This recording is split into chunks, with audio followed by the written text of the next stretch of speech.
Parliament के अंदर अमित शाह ने पेश किया ऐसा बिल कि फंस गए चंद्रबाबू नायडू और नीतीश कुमार। उसी बिल को फाड़कर आज पार्लियामेंट के अंदर अमित शाह के मुंह पर फेंकने की गई कोशिश। दिन भर पार्लियामेंट में हुआ हल्ला गुल्ली और पेश किया गया 3 बड़े बदलाव के लिए बिल। अब क्या है ये बिल जिसके बारे में असदुद्दीन ओवैसी साहब को सबसे पहले पता चला और ओवैसी साहब ने तमाम विपक्ष को एकजुट होने की दावत की और इस बिल के खिलाफ विरोध करने का आह्वान किया। आज अमित शाह ने जो बिल पास किया इसका सबसे बड़ा असर खुद चंद्रबाबू नायडू और नीतीश कुमार को पड़ेगा, यानी जो भी बीजेपी के साथ नहीं देगा वो सीधे सीधे जेल जाए, चाहे वो मुख्यमंत्री हो, एमएलए हो या फिर कोई मंत्री। आइए वीडियो को पूरा समझते हैं और साथ ही इस बिल को भी जिसको आज अमित शाह ने पेश किया है और इस बिल के पास होने के बाद क्या कुछ हो सकता है जिसे समझना भारत के 140 करोड़ लोगों के लिए जरूरी है। वीडियो को अंत तक देखने से पहले अस्सलाम वालेकुम रहमतुल्लाहि व बरकातहू। अल्लाह के नाम से शुरू जो बड़ा मेहरबान और निहायत रहम करने वाला है। मैं हूं मोहम्मद अंसारी और आप देख रहे हैं द पॉलिटिकल। तो आज 20 अगस्त 2025 अमित शाह माननीय देश के गृह मंत्री जी आज उन्होंने 3 बिल पार्लियामेंट के अंदर पेश किया है। पास अभी तक नहीं हुआ, पेश किया है। उसमें से एक बिल का नाम है government of union territories amendment bill 2025, दूसरा का नाम है constitution 130th amendment bill 2025 and Jammu and Kashmir reorganisation amendment bill 2025। ये पेश करने ही कर ही रहे थे कि अचानक उनके चेहरे पर इसी बिल को फाड़कर किसी सांसद ने उनके मुंह पर फेंकने की कोशिश की, जाकर उनके चेहरे के सामने से गुजर गया।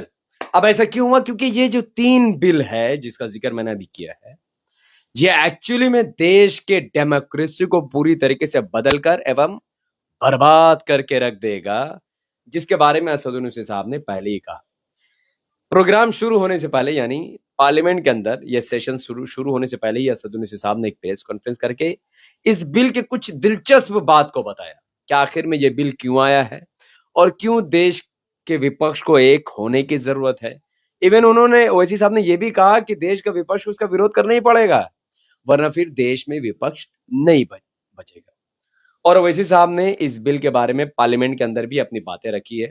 ओवैसी साहब से सीखकर अब मैं आपको ये समझा रहा हूं असल भाषा में कि भाई ये आखिर बिल क्या है और इससे क्या फर्क पड़ेगा। अब देखिए, इस बिल के अकॉर्डिंग, जिस बिल को अमित शाह जी ने पार्लियामेंट में पेश किया, government of union territories amendment bill 2025 के अकॉर्डिंग, जितने भी यूनियन टेरिटरीज हमारे भारत में है, जैसा कि जम्मू एंड कश्मीर भी इस वक्त यूनियन टेरिटरीज है, अकॉर्डिंग टू दिस बिल कि अगर कोई मुख्यमंत्री हो या मिनिस्टर हो, अगर कोई ऐसा जुर्म करता है जिसकी सजा 5 साल होती है बीएनएस की धारा के तहत और उसे पकड़कर जेल कर दिया जाता है 1 महीने तक, तो ऐसे मंत्री को अपने पद से इस्तीफा देना पड़ेगा। अगर वो खुद नहीं देगा तो उसी यूनियन टेरिटरी का मुख्यमंत्री उसके लिए इस्तीफा रेडी कर देगा। और अगर जैसा कि मान लीजिए जम्मू एंड कश्मीर में शेख अब्दुल्ला जी की सरकार है, अगर उमर अब्दुल्ला के ऊपर ये एलिगेशन लगता है कि उन्होंने कोई क्राइम कर दिया और उसे पकड़कर जेल कर दिया जाता है और 30 दिन तक उनको जमानत नहीं मिलती, तो अमित शाह द्वारा लाए गए government of union territories amendment bill के अकॉर्डिंग, चूंकि 30 दिन तक उनको जमानत नहीं मिली, 30 दिन तक वो जेल में थे, तो जो राज्यपाल है, जो गवर्नर है, जो वहां के बीजेपी द्वारा बैठाए गए जो गवर्नर है, वो जम्मू एंड कश्मीर में उनको हक हासिल होगा और वो उमर अब्दुल्ला को चीफ मिनिस्टर की कुर्सी से बर्खास्त कर देंगे। अब चाहे जुर्म साबित हो या ना हो, इससे घंटा फर्क नहीं पड़ता है। यह है उस बिल का मतलब। दूसरा bill constitution 130th amendment bill 2025। अब इसके बारे में भी समझ लीजिए। इसके अकॉर्डिंग देश का प्रधानमंत्री हो या मुख्यमंत्री हो या कोई भी मंत्री हो, चाहे राज्य का हो या केंद्र का हो, अगर कोई ऐसा जुर्म करता है जिसकी सजा भारत न्याय संहिता के तहत 5 साल की होती है और उसे गिरफ्तार कर लिया जाता है, उस मुख्यमंत्री को या फिर प्रधानमंत्री को या कोई भी मंत्री हो, उसे अगर गिरफ्तार कर जेल भेजा जाता है और 30 दिन तक उसको जमानत नहीं मिलती, 30 दिन तक लगातार अगर वो जेल में रह जाता है, तो 30वां दिन या तो खुद रिजाइन कर दे या तो 31वें दिन उसे उसके पद से हटा दिया जाएगा।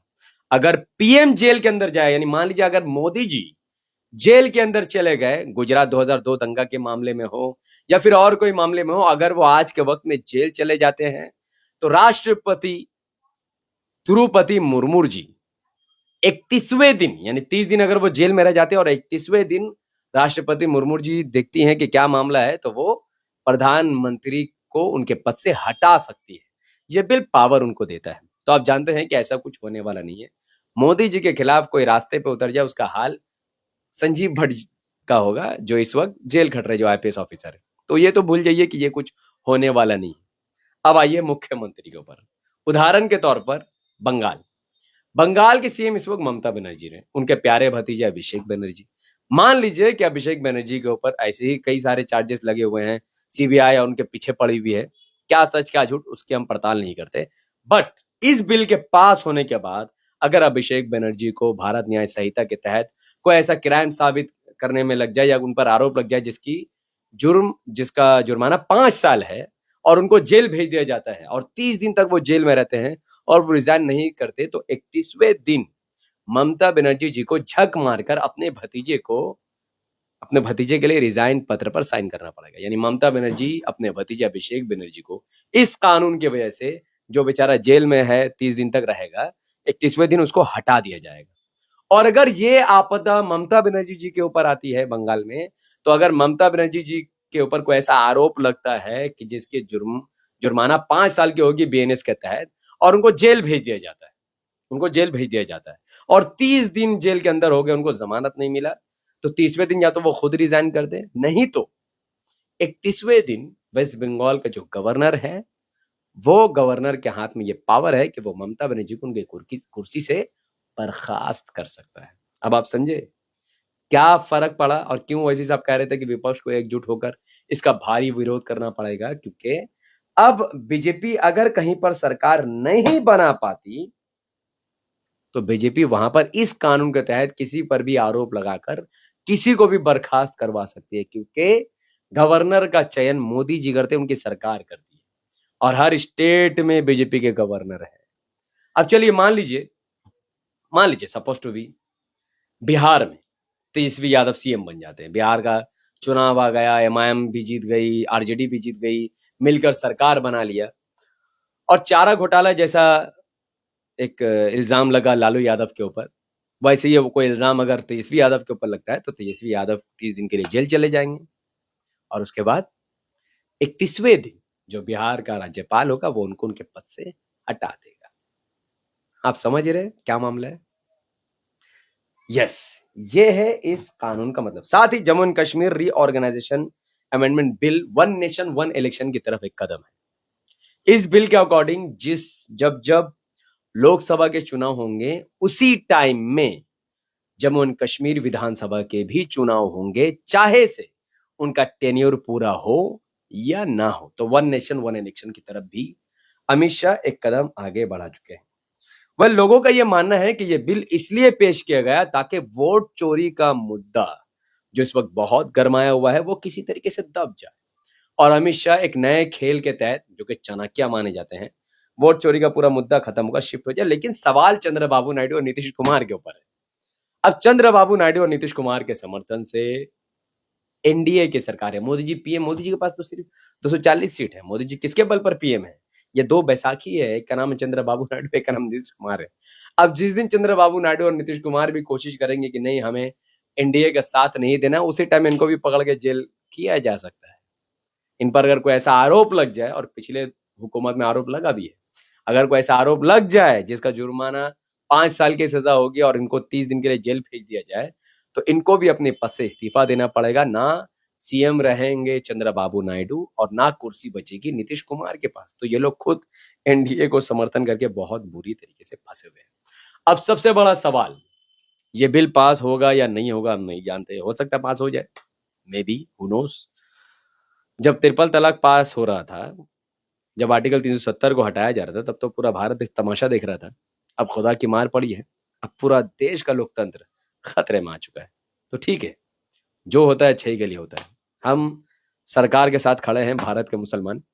एकदम विपक्ष को खत्म कर दो, वैसे भी विपक्ष नकारा है, किसी काम के लायक है, वैसे भी हमें महंगाई की मार झेलना पड़ रहा है। और सबसे बड़ा बात, गुजरात 2002 दंगे के बाद कांग्रेस ने जो नरम दिली दिखाया बीजेपी सरकार के ऊपर और मोदी जी के ऊपर, ये कांग्रेस की मेहरबानी कि आज मोदी जी पीएम। तो खत्म कर दो कांग्रेस को। जिन्होंने मुसलमानों की कोई परवाह नहीं की, जिन्होंने मुसलमानों को बर्बाद किया, उनको भी बर्बाद होता हुआ मैं मोहम्मद हफीज अंसारी अपनी आंखों से देखूंगा। खत्म कर दो कांग्रेस को, कोई बात नहीं। ये यस यस यू आप कांग्रेस के लोगों ने ही बीजेपी और आरएसएस को मजबूत किया। आप कांग्रेस के लोगों ने नरेंद्र मोदी जी को पीएम बनाया। और आज अगर मोदी जी पीएम है, कोई बिल लाना चाहते हैं, मोस्ट वेलकम, लाइए। वैसे भी हजारों लाखों मुसलमान जेल के अंदर बंद है जिन्होंने कुछ किया ही नहीं, घंटा कुछ नहीं किया। तो फिर हम क्या करेंगे कांग्रेस को सपोर्ट करके? खत्म कर दो कांग्रेस को। बहुत बहुत शुक्रिया। जो मेरी बातों से अग्री करते हैं, वीडियो को लाइक शेयर और कमेंट कीजिए। जो अग्री नहीं करते हैं, अपनी बात कमेंट पर रखिए। आप जानते हैं मैं क्यों ऐसा कह रहा हूँ, समझ है, जो समझ रहे हैं वो कमेंट पर बताए। अगर आप सब हमारे चैनल पर नए थे द पॉलिटिकल पर, इसे लाइक और फॉलो करके, माफ करना, इसे सब्सक्राइब करके बेल आइकन को हिट कीजिए। अगर फेसबुक पर इस वीडियो को देख रहे हैं तो इसे लाइक और फॉलो करके 5 बड़े ग्रुप में शेयर कीजिए। मुझे अपनी दुआ में रखें। बहुत बहुत शुक्रिया। वैसे सब लड़ रहे हैं, हम लोग भी लड़ते रहेंगे देश के लिए, संविधान के लिए, और कांग्रेस के लिए मेरी कोई सहानुभूति नहीं। अस्सलाम वालेकुम, जय हिंद।